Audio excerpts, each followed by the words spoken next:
Nancy DeMoss Wolgemuth fala sobre a direção que a nossa nação está tomando, enquanto pedimos a Deus que traga uma mudança profunda e decisiva. Ouçam, mulheres, depois de anos estudando esse assunto e crendo que Deus fará isso, avivamento não é apenas uma boa ideia, não é uma opção, é algo de que nós realmente precisamos.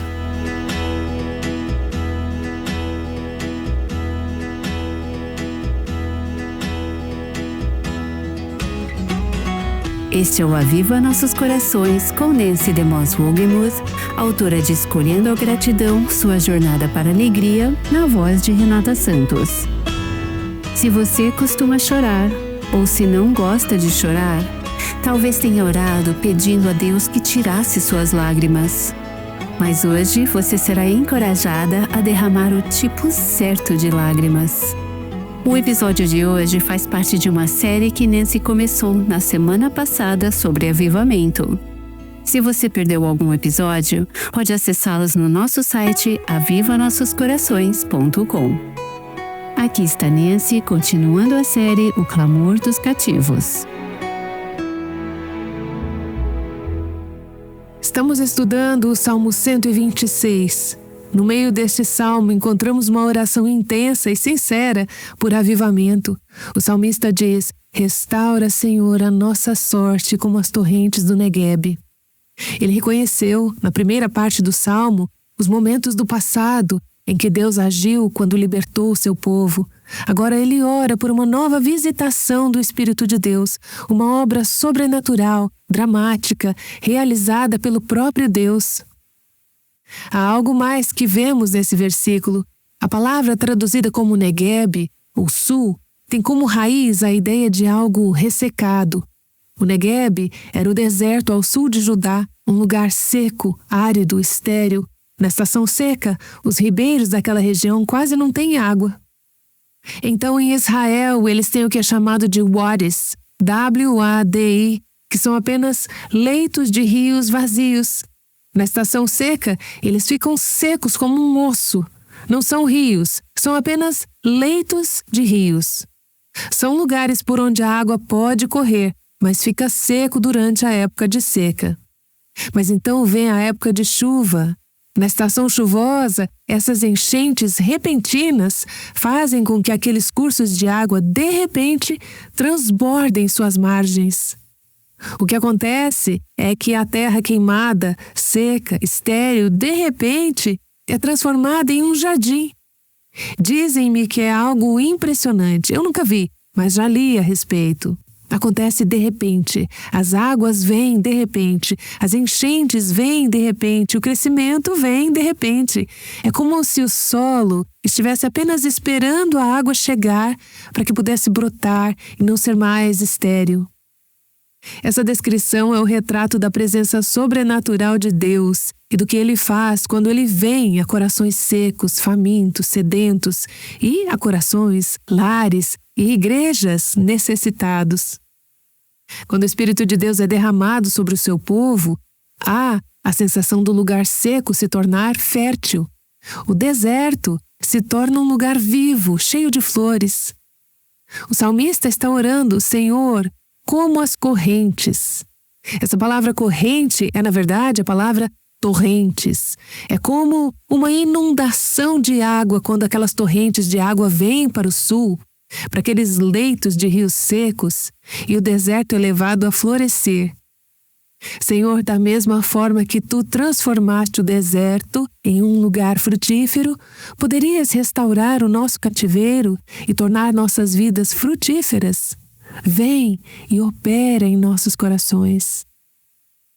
Deus está sempre operando entre o seu povo, e às vezes Ele faz isso de maneira muito mais gradual. Mas então há aquelas estações em que Deus, de forma sobrenatural, dramática, repentina, vem e faz algo que, de outra forma, poderia levar anos para acontecer na vida de uma pessoa ou de uma família. Deixe-me dar um exemplo disso. No primeiro grande despertamento, Jonathan Edwards foi um dos grandes instrumentos usado por Deus. Ele descreveu o que aconteceu em Hampton do Norte, no início do século XVI, quando aconteceu um mover do Espírito Santo. Aqui está um homem que por anos vinha pregando fielmente a palavra de Deus, e então, de repente, é como se Deus simplesmente tivesse incendiado gravetos secos e o fogo começou. As enchentes vieram, os leitos dos rios se encheram, o deserto se transformou em um lugar frutífero. E Edwards disse: quando Deus, de maneira tão notável, tomou a obra em suas próprias mãos, fez-se tanto em um dia ou dois, quanto em tempos comuns, com todos os esforços que os homens podem empregar, se faz em um ano. Eu já vi Deus fazer isso em igrejas, quando fazíamos as caravanas de evangelismo com o ministério Life Action. Parávamos em igrejas e podíamos ver a mão de Deus em um período de poucas semanas. Eu me lembro de uma igreja onde havia 50 casais que estavam divorciados ou separados e um ou ambos os parceiros estavam envolvidos em um relacionamento adúltero. No espaço de 3 semanas, Deus se moveu sobrenaturalmente em 50 dessas famílias para trazer reconciliação e restauração. Se você já esteve envolvido em aconselhamento matrimonial, sabe que isso pode levar anos para acontecer. Mas em um curto período de tempo, quando Deus derramou o seu Espírito naquele lugar, foi isso que aconteceu. É isso que acontece quando lemos Isaías capítulo 35.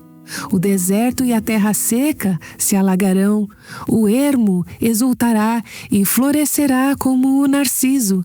Ele se cobrirá de flores. Eles verão a glória do Senhor, o esplendor do nosso Deus. Não é isso que você quer ver em sua igreja, em sua família, em nossa nação? Ouçam, mulheres, avivamento, no que me diz respeito, depois de anos estudando isso e crendo em Deus por isso. Avivamento não é apenas uma ideia bonita. Não é uma opção, é algo de que realmente precisamos. Restaura, Senhor, a nossa sorte, como as torrentes no Neguebe. Então o salmista ora, ele pede no versículo 4, Senhor, por favor. Ele faz um apelo para o presente, Senhor, por favor, vem e restaura a nossa sorte como as torrentes no Neguebe. E ao chegarmos ao último parágrafo deste salmo, vemos o povo de Deus colhendo. Vimos nos 3 primeiros versículos o povo de Deus lembrando. Eles louvaram a Deus pelo que ele havia feito no passado.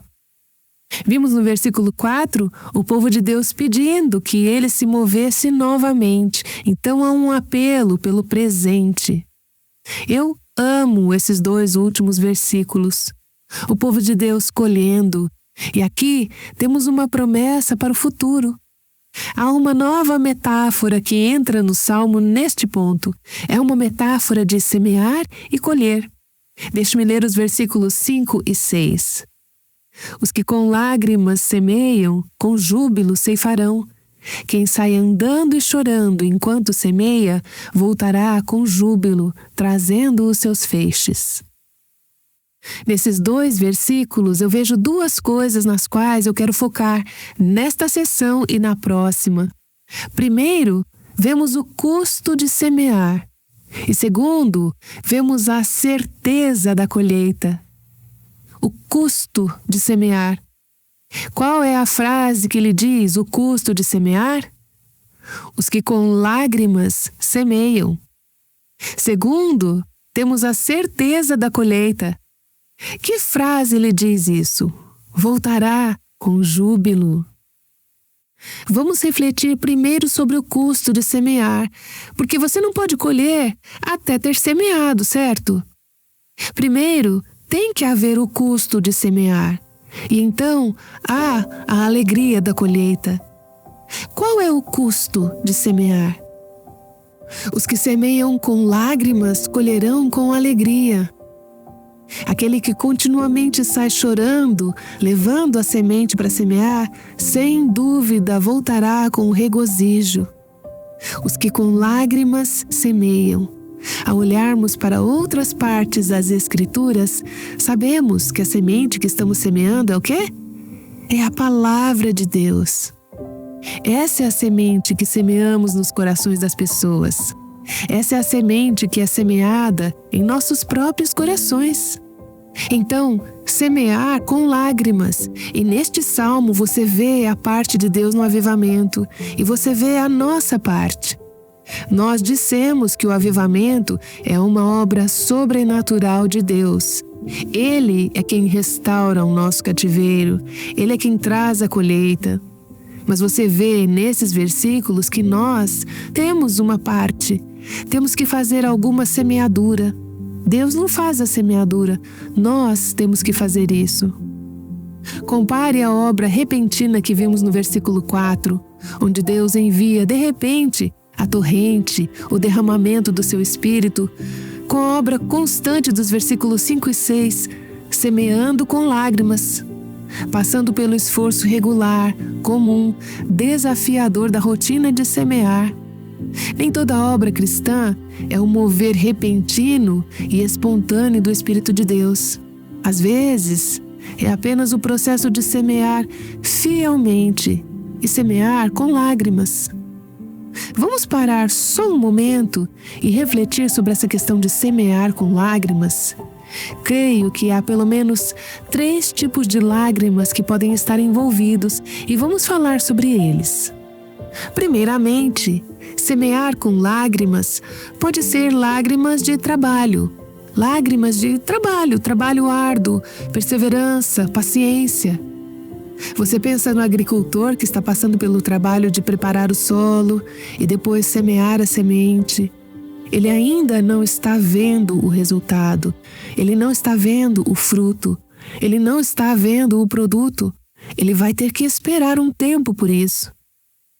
Mas ele está passando pela perseverança, pelo trabalho árduo de semear.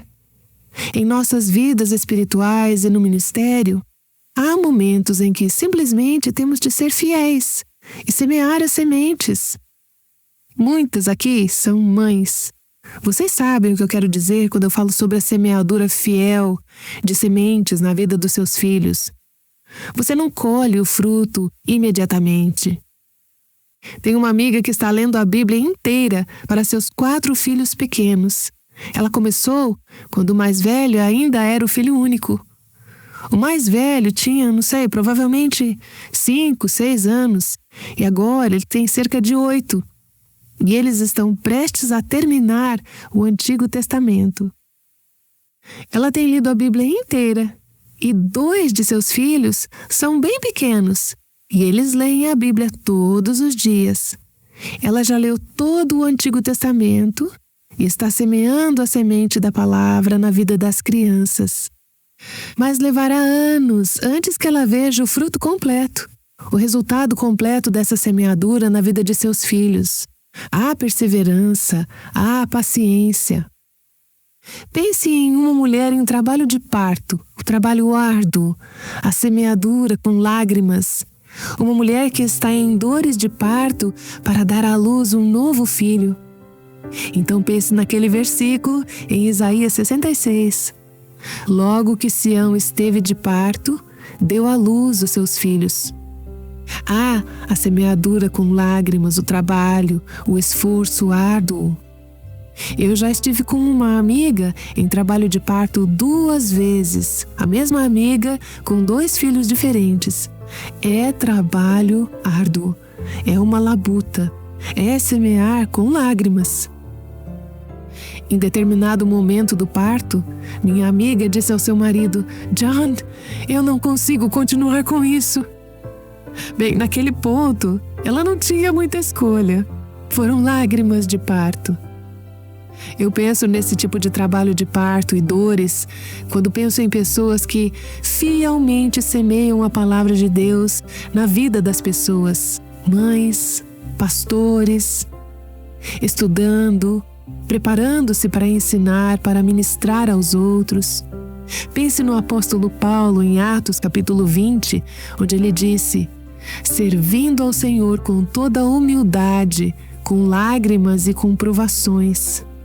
Ele disse isso aos presbíteros de Éfeso, quando estava deixando Éfeso, depois de ter estado lá por 3 anos. Ele diz: lembrando que, durante 3 anos, noite e dia, não cessei de admoestar com lágrimas cada um de vocês. Mães, vocês sabem do que isso se trata. Vocês sabem como é quando seus filhos são pequenos ou adolescentes e vocês querem vê-los seguir na direção de Deus e vocês estão na labuta em lágrimas, batalhando em seu coração. Vocês querem vê-los compreender, vocês querem ver a palavra de Deus criar raízes na vida deles. Há essa semeadura com lágrimas, esse semear fielmente a semente da palavra de Deus, mesmo quando não vemos resultados. A propósito, eu só quero dizer uma palavra de apreciação e gratidão por pastores fiéis, por homens de Deus que semana após semana são fiéis em estudar a palavra de Deus, preparar e proclamar a palavra de Deus. E eu acrescentaria a isso professores de escola dominical, servos fiéis do Senhor que semeiam na minha vida, aqueles que labutam, aqueles que passam por dores, eles colherão com alegria. Há também outro tipo de lágrimas, não lágrimas de trabalho de parto, mas lágrimas de confissão e contrição pelos nossos próprios pecados e pela nossa condição espiritual. Vemos isso muito claramente nas Escrituras. Tiago, capítulo 4. Afligi-vos, lamentai e chorai. Sobre o que devemos lamentar? Nosso pecado, nossa teimosia, nossa obstinação, nosso orgulho, nossa resistência contra Deus. Lamentar e chorar por causa do pecado. Jesus disse em Mateus capítulo 5, bem-aventurados os que choram, porque serão consolados. Sobre o que eles estão chorando? Eles estão chorando por causa dos seus pecados. Eles estão quebrantados por causa dos seus pecados. Estão com o coração partido, estão aflitos.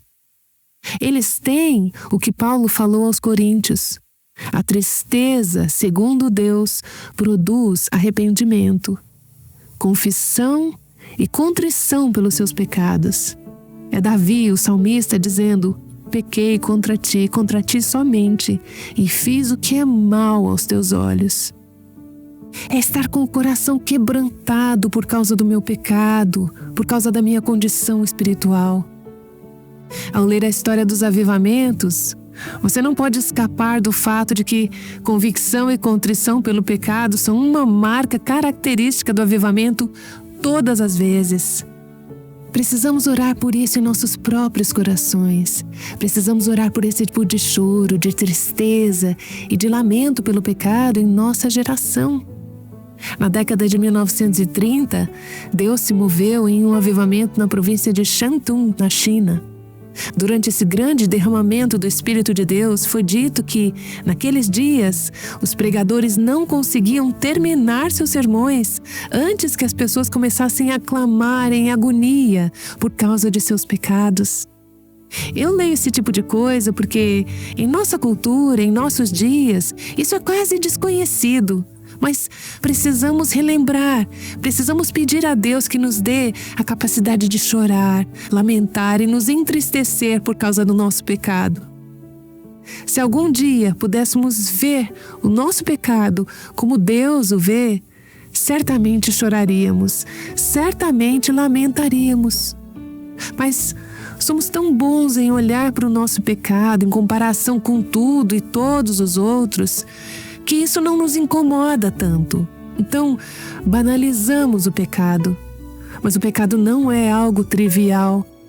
Quando o vemos como Deus o vê e vemos o que o nosso pecado custou, Cristo na cruz, Não podemos rir disso, não podemos fazer piada sobre isso, não podemos ser indiferentes. Vamos lamentar, nos entristecer e chorar por causa do nosso pecado. Brian Edwards diz o seguinte sobre avivamento: uma convicção profunda, desconfortável e às vezes avassaladora do pecado é uma parte indispensável do avivamento. Muitas vezes temos uma visão romantizada do avivamento como um tempo de glória e alegria e de números crescentes fazendo fila para entrar nas igrejas. Essa é apenas parte da história. Antes da glória e da alegria, há a convicção, e ela começa com o povo de Deus. Há lágrimas derramadas e tristeza diante de Deus. Há erros a serem corrigidos, coisas secretas, as mais distantes dos olhos dos homens, a serem lançadas fora, e relacionamentos prejudicados, escondidos por anos, a serem restaurados abertamente. Se não estamos preparados para isso, é melhor não orarmos por avivamento. O avivamento não é destinado ao desfrute da igreja, mas à sua purificação. Quando foi a última vez que você chorou por causa do seu pecado? Eu posso estar falando de lágrimas literais, mas mais do que isso eu quero saber quando foi a última vez que, em seu coração, você se entristeceu profundamente por causa do seu pecado. Quando foi a última vez que você ficou com o coração partido pelo que o seu pecado faz a um Deus santo. Os que com lágrimas semeiam, com júbilo ceifarão. Você quer a alegria do perdão? Você quer a alegria de uma consciência limpa? Você quer a alegria de saber que está em paz com Deus? Os que com lágrimas semeiam, com júbilo ceifarão. Que tipo de lágrimas? Lágrimas de confissão, lágrimas de contrição, lágrimas de quebrantamento. Quando vemos o nosso pecado, a nossa condição espiritual e dizemos: ó Senhor, perdoa-me, perdoa-me. Os que semeiam com lágrimas colherão com alegria. Pai, como eu oro por uma capacidade maior de me entristecer pelo meu pecado, de vê-lo como Tu o vês. Obrigada porque Tu fizeste provisão para o perdão por meio do sangue derramado de Jesus Cristo. Ajuda-nos a nunca tratar essa provisão com leviandade, a não pisar o sangue de Cristo ao banalizar o nosso pecado, ou ao nos compararmos com outros e sentirmos que estamos indo muito melhor. Senhor, ajuda-nos a nunca zombar da justiça, nem a tratar o pecado com leviandade. Dá a mim, dá às mulheres que estão ouvindo, dá à Tua igreja em nossos dias um senso do peso e da seriedade. Traz convicção de pecado, ó Deus. Obrigada pela promessa de que os que semeiam com lágrimas colherão com alegria. Que venham as lágrimas, para que venha a alegria. Eu oro em nome de Jesus. Amém.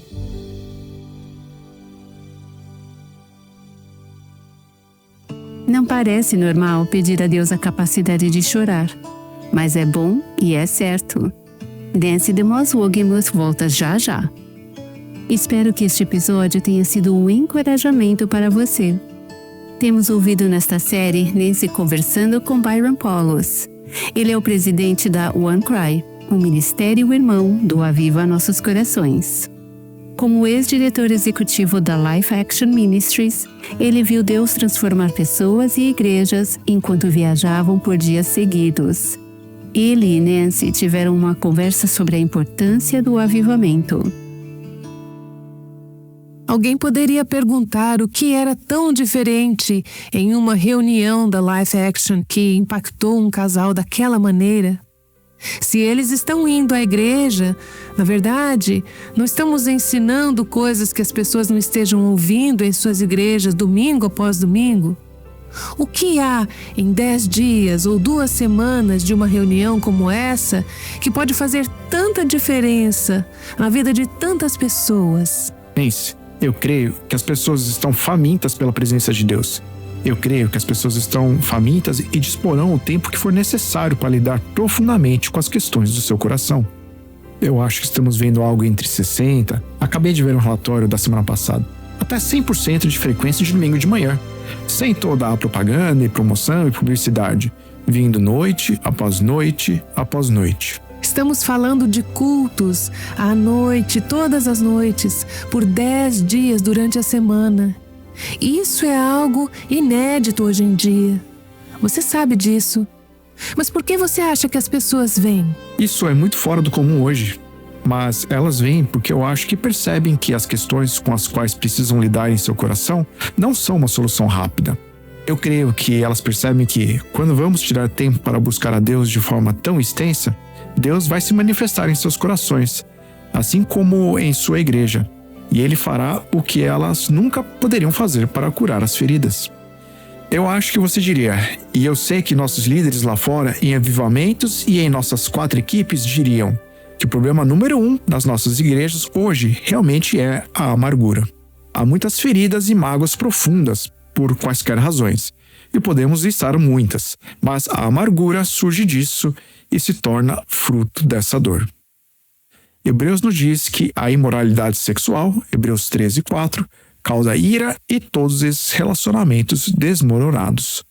Quando tiramos tempo para identificar, para tratar de maneira profunda, para buscar pureza de coração e santidade de coração, começamos a entender a graça de uma maneira nova e o Espírito Santo de uma maneira nova. Eu não acho que podemos fazer isso em 1 noite, ou 2 noites, ou 3 noites. Para realmente ir fundo, eu creio que isso resulta em uma mudança permanente de vida. Então as pessoas vêm e passam esse tempo prolongado. E nós não queremos reuniões apenas por causa de reuniões. Quando os antigos avivalistas vinham, eles ficavam por 10 semanas. Eles construíam um tabernáculo e ficavam até que Deus viesse. Construíam ou armavam uma tenda. Eles ficavam pelo tempo que fosse necessário para que Deus se manifestasse. Então, quando Deus vinha, eles simplesmente iam para a próxima comunidade. Eles armaram uma tenda ou construíam um tabernáculo. Quanto tempo vocês vão ficar aqui? Até que Deus venha. Estamos tão acostumados hoje, eu creio que às vezes, até em nossos próprios ministérios, assim como em nossas igrejas, a simplesmente ir à igreja e colocar no calendário. Rapidinho! Passar pela rotina às vezes. Nós realmente queremos dizer, não, vamos separar esse tempo para buscar a Deus quando Ele vier. Esse é o nosso objetivo. Essa é a nossa meta. Eu sei que Deus já está ali em um sentido geral da sua presença. Tiago nos diz para chegar perto dele e ele se chegará a nós. Há esse senso cultivado da presença de Deus. Eu creio que os puritanos, o Pentecostes bíblico e outras evidências onde há avivamentos historicamente, que há épocas em que a presença manifesta de Deus vinha, quando Deus simplesmente habitava com seu povo. Seja em um casamento ou nas questões que estou enfrentando em minha caminhada com Deus, ou coletivamente como igreja, é nesses tempos manifestos, na presença de Deus, que Ele faz o que nunca podemos fazer a parte desses momentos divinos.